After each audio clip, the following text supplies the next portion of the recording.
Welcome back to Top 5 Scary. I'm your host, Kyle McWaters. This week we're looking at some work behind some of the scariest movies that have graced theaters. The infamous duo of demonology, Ed and Lorraine Warren, may their souls rest in glorious peace after what they've rid this earth of. Just before we dive in, if you like this type of stuff, comment down below. Let us know what your favorite Warren Universe movie is, or which film adaptation of real-life events scare the hell out of you. But for now, here's the top 5 terrifying lost tapes of Ed and Lorraine Warren. Number 5. The Conjuring. The Conjuring is a 2013 horror film directed by James Wan, written by Chad and Carrie Hayes. It is the first film in the Conjuring Universe franchise and also based on real events surrounding the Perron family's demonic experiences. Ed was a World War II vet and a former police officer who became a self-professed demonologist. Lorraine, a self-claimed clairvoyant, making them the best demonic duo out there. In 1952, Ed and Lorraine founded the New England Society for Psychic Research. They quickly gained notoriety as respected investigators after this case.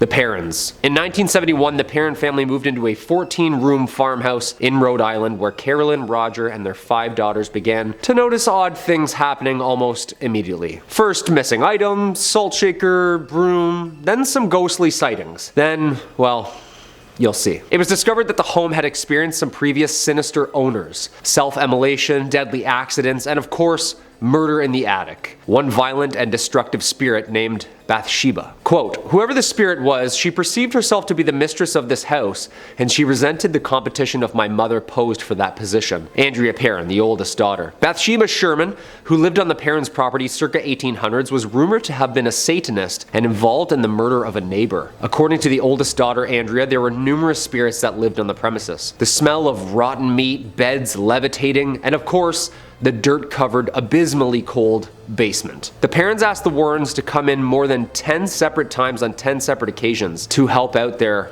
ghost problem. Lorraine conducted a seance to attempt to contact the spirits that were possessing them, to which during the seance, Carolyn Perron was possessed. The family swear that she was speaking in tongues and even rising from the ground, sitting in a chair. Andrea said, my mother began to speak a language not of this world in a voice not of her own. Then her chair levitated and she was thrown across the room. Yeah, that's all the ingredients you need for an amazing horror movie universe to me. Terrifying. Number 4. Annabelle. The infamous Annabelle. We know her. The most haunted doll on Earth. First appearing in The Conjuring in 2013, then Annabelle Creation, then Annabelle Comes Home. I'm just waiting for part 4. Annabelle vs. Anderson Silva, UFC 279 live from Las Vegas. Yo, I'm straight up punting a haunted doll if it runs up on me, I'll tell you that for free. The film was inspired by the story of a doll named Annabelle, told by Ed and Lorraine Warren after obtaining and ridding its evil from its toy-like body. The doll is apparently responsible for 2 near-death experiences, 1 fatal accident, and a string of demonic activity. The doll's origins come from a gift to a young nurse named Donna from her mother for her 28th birthday. Donna brought it back to her apartment she shared with a roommate. Pretty normal Raggedy Ann doll. Then the two began to notice she'd move around on her own. They even started finding notes left around saying, help me, written on parchment paper, which they had no clue to even where to buy that or find that. Before long, they called in some help from a medium who insisted that the doll was harboring a spirit who had lived and perished on the grounds prior to their building being built. Medium called the priest called his father called Ed and Lorraine. So yeah, this thing is like haunted. You know when priests are like, oh God, no! Yeah, that's usually not a really good sign. Spirits do not possess inanimate objects like houses or toys. They possess people. An inhuman spirit can attach itself to a place or object, and this is what occurred in the Annabelle case. This spirit manipulated the doll and created the illusion of it being alive in order to get recognition. Truly, the spirit was not looking to stay attached to the doll, it was looking to possess a human host. Thank the gods, Ed and Lorraine locked her up in the occult museum where she lays to this day. Just waiting.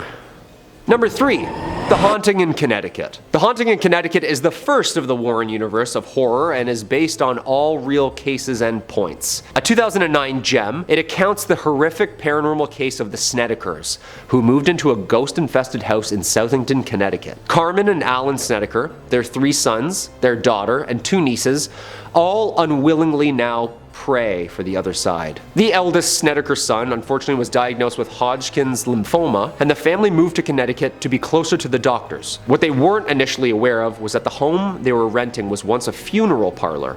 Yeah, tools and bloody furniture just lay as they once did. untouched. Mom notices items going missing. That's just the start. The children start to see strange people in their home at night, specifically a man with long black hair. Their son's drastic personality change, which included violent outbursts and attacks on his family, was then diagnosed with schizophrenia. No one was convinced, though. It was agreed that maybe he was becoming a victim to the house's grim history after all. After weeks in the home to get the full demonic experience, the Warrens came to the conclusion that the morticians that worked on the home previously had practiced some abysmally sinister acts on the lifeless bodies, deepening the home in a twisted, dark origin. After Ed and Lorraine were called in to clean it up, an exorcism or two, and the house finally became a home again. The case can be reimagined in 2009's Haunting in Connecticut, where the story follows the truth the Snedekers experienced all those years ago. It's pretty scary, yeah. Number 2, The Nun, the 2018 spin-off film and prequel to The Conjuring 2. A demon nun channeling an evil spirit named Valak. The Nun serves as an origin story of sorts within the Warren universe. Sister Irene and priest Father Burke travel to investigate a monastery in 1952 Romania after the Vatican learns of an accident and summons the father to investigate. According to the Lesser Key of Solomon from the 17th century, Valak is the Grand President of Hell. Valak's look in both films were inspired by an experience Lorraine had shortly after investigating the Amityville horror house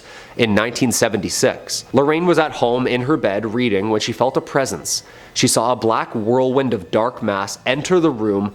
It was like a vortex. Lorraine prayed to be released from the forces of evil. She told it, "Leave and go back where you came from," over and over again. It vanished, but she never forgot. And cue scary movie. Yeah, apparently while investigating the once very haunted Borley Rectory, the most haunted spot in the UK, Lorraine had a run-in with a sinister nun. They ended up coming face to face with the churchyard's ghost, who was, according to lore, a nun buried alive behind the brick walls of the convent centuries ago after having an affair. Apparently Ed took photos on his camera of the Borley Rectory ghosts as they encountered them. Quote, "It was pitch black and there were no lit candles or lights. Photographers snapped photos on a 35mm camera with infrared film. When they developed the images, what appeared to be a spectral nun was seen walking down the aisle praying." And number 1, Part 2, The Conjuring, The Devil Made Me Do It. Sounds like a lame Satanist excuse, doesn't it? Actually, now a term of phrase pleaded before a court of law.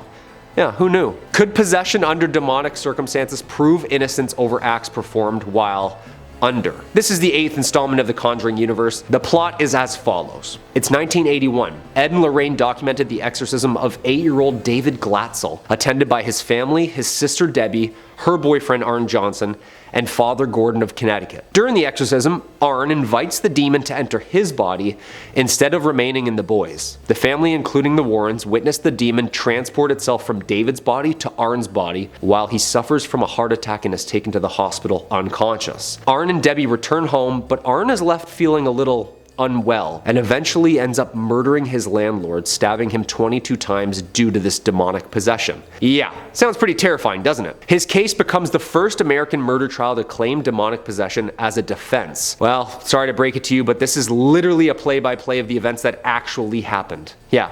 Maybe not shot for shot, movie style, but the script and skeleton was there for sure. Arn was subsequently convicted after a messy murder trial, though he served only 5 years of a 10 to 20 year sentence. The case was huge. It attracted huge media attention and in fact was the first in history of the US claiming the paranormal as a defense. The couple went on to marry each other, and tell their story as the Warren side as well. Books, documentaries, and eventually this huge film universe. Yo, all of this just got way more scary, right? Like, I gotta rewatch all 8 parts. Who am I kidding? I'm not gonna watch them. I watch horror movies like this, you know? Well, there you have it, folks. 5 terrifying lost tapes of Ed and Lorraine Warren. Of course, both of them reside now resting in paradise, but their stories and beliefs live on. Let me know down in the comments down below what other terrifying stories and proof have led to scary cinema, you know? And I'll try and watch them. I'll try. I'm a huge chicken, okay? I'll say it. As always, lock those doors, turn the lights on. I'm Kyle McWaters. Stay spooky, everybody.